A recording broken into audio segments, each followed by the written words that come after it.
One day Herman told me about a kilo of first-class New Orleans weed I could pick up for $70. Pushing weed looks good on paper, like fur farming or raising frogs. At 75 cents a stick, 70 sticks or the ounce, it sounded like money. I was convinced and bought the weed. Herman and I formed a partnership to push the weed. He located a lesbian named Marion and who lived in the village and said she was a poetess. We kept the weed in Marion's apartment, turned her on for all she could use, and gave her 50% on sales. She knew a lot of tea heads. Another lesbian moved in with her, and every time I went to Marion's apartment, there was a huge red-haired Lizzie watching me with her coldfish eyes full of stupid hate. One day, the red-haired Lizzie opened the door and stood there, her face dead white and puffy with a nebutral sleep. She shoved the package of weed at me. "Take this and get out," she said. "You're both motherfuckers." She was half asleep. Her voice was matter-of-fact as if referring to an actual incest. I said, "Tell Marion thanks for everything." She slammed the door. The noise evidently woke her up. She opened the door again and began screaming with hysterical rage. We could still hear her out in the street.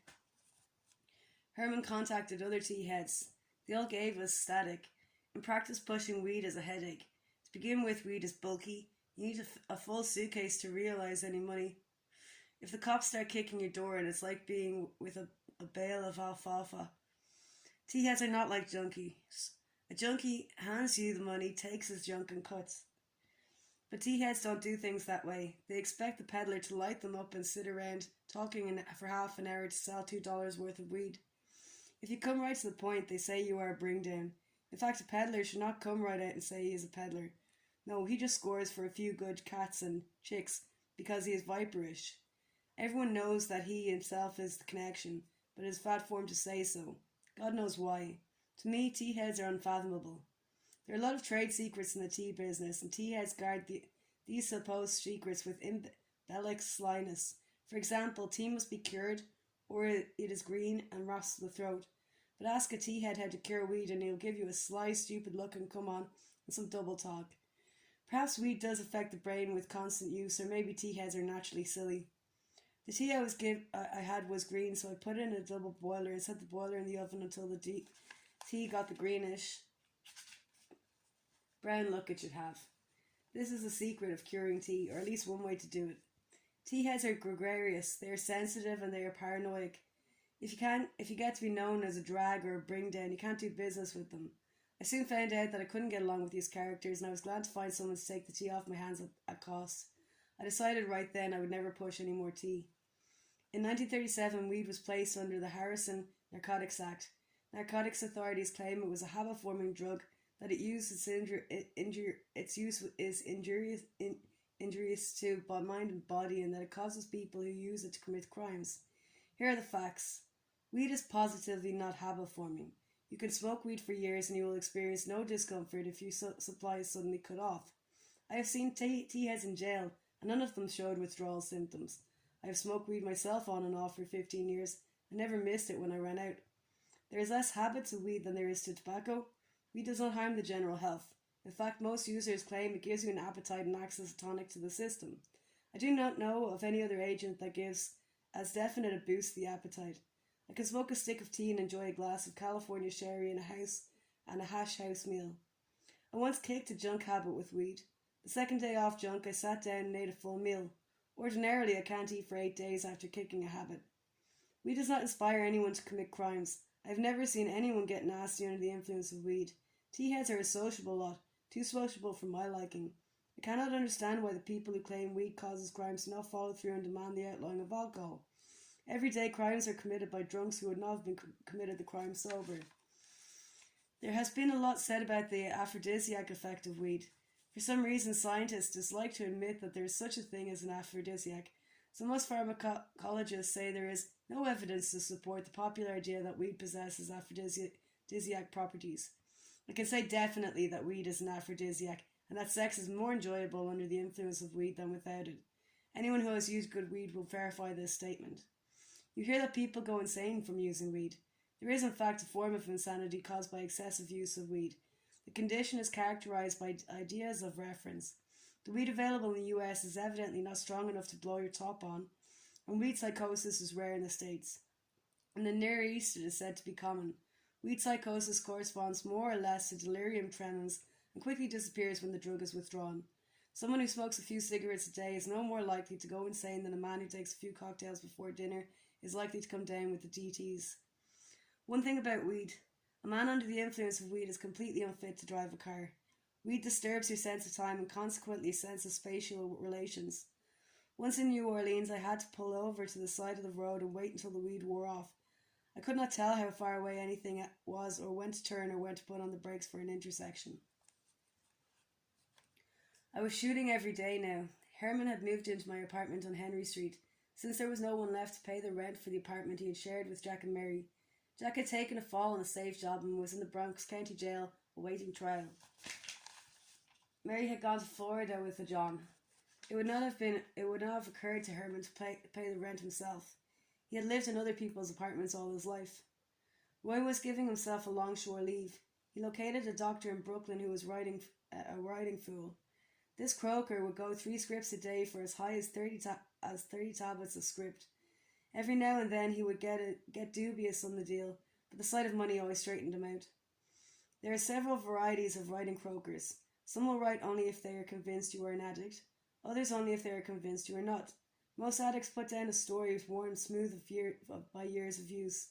Some claim gallstones or kidney stones. This is the story most generally used, and a croaker will often get up and open the door as soon as you mention gallstones. I got better results with facial neuralgia after I had looked up the symptoms and committed them to memory.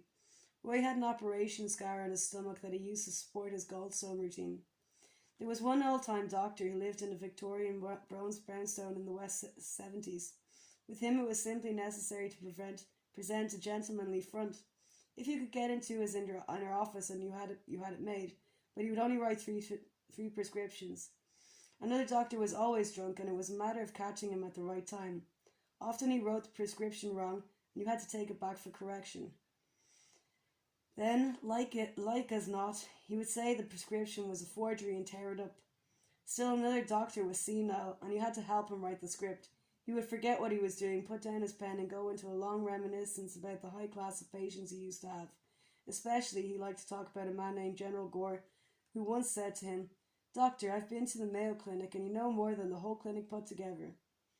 There was no stopping him, and the exasperated addict was forced to listen patiently. Often the doctor's wife would rush in at the last minute and tear up the prescription, or refuse to verify it when the drugstore called. Generally speaking, old doctors are more apt to write than young ones. Refugee doctors were a good field for a while, but the addicts burned them down.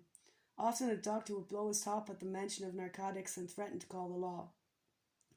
Doctors are so exclusively nurtured on exaggerated ideas of their position that, generally speaking, a factual approach is the worst possible. Even though they do not believe your story, nonetheless they want to hear one. It is like some oriental face-saving ritual. One man plays the high-minded doctor who wouldn't write an unethical script for $1,000. The other does his best to act like a legitimate patient. If you say, "Look, doc, I want an MS script and I'm willing to pay double price for it," the croaker blows his top and throws you out of the office.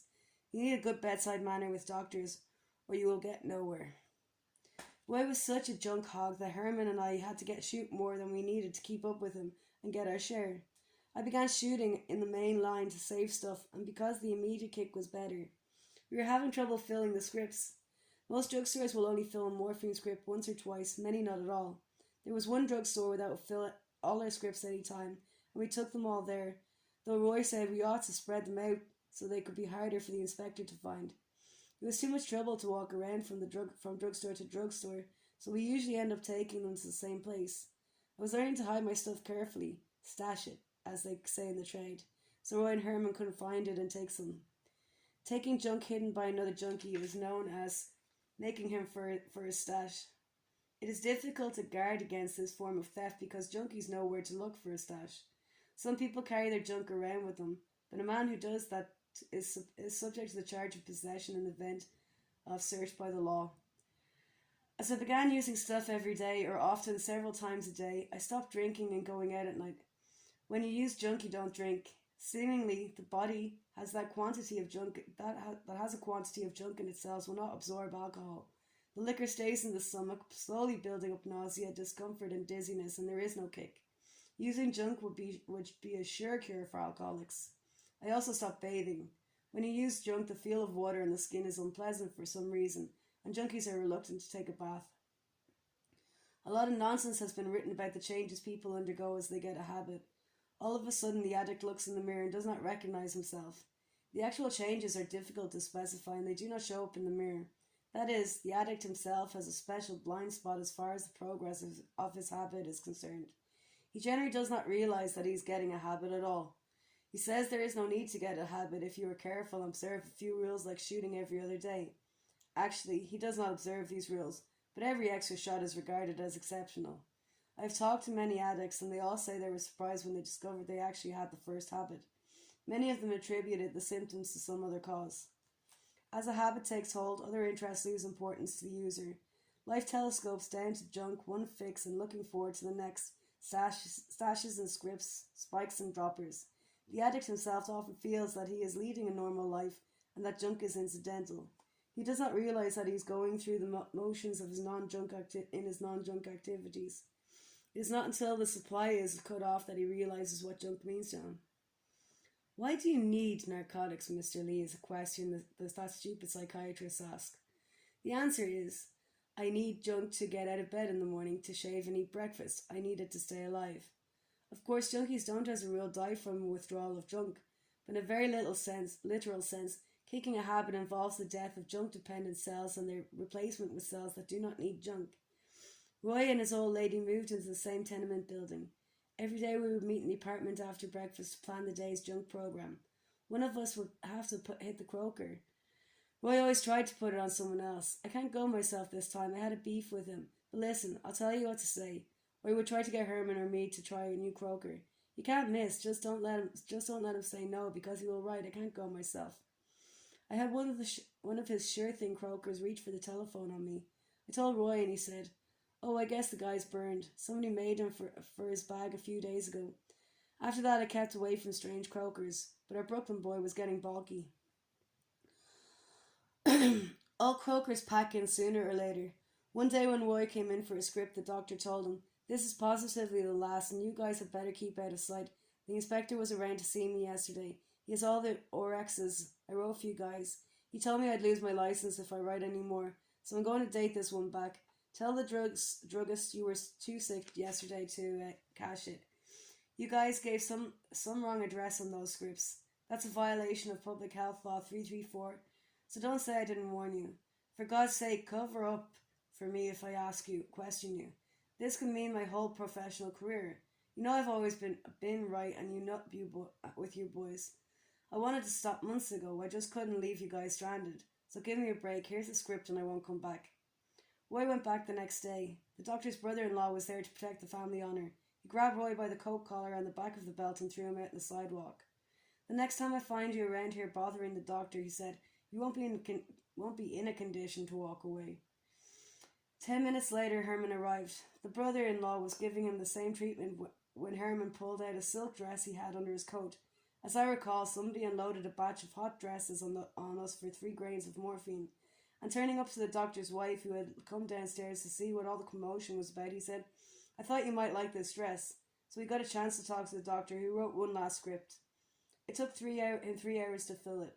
A regular drugstore had been warned by the inspector that they would not fill any more scripts. "You guys had better keep out of sight," the proprietor said. "I think the inspector has warrants out for all of you." Our croaker had packed in. We split up to comb the city. We covered Brooklyn, the Bronx, Queens, Jersey City, and Newark. We couldn't even score for Pontapon. It seemed like the doctors were all expecting us, just waiting for one of us to walk into the office so they could say absolutely no. It was as though every doctor in the greater New York had suddenly taken a pledge never to write another narcotic script. We were running out of junk. Patently, we would be immobilized in a matter of hours. Roy decided to throw in the towel and go to Rikers Island for the 30-day cure. This is not a reduction cure. They don't give any junk, not even a sleeping tablet. All they offer the addict is 30 days detention. The place is always full. Herman got picked up in the Bronx while he was looking for a croaker. No definite charge, just two detectives didn't like his looks. When they got him downtown, they found out the narcotics squad had a warrant for him sworn out by the state inspector. The charge was wrong address on the narcotics script.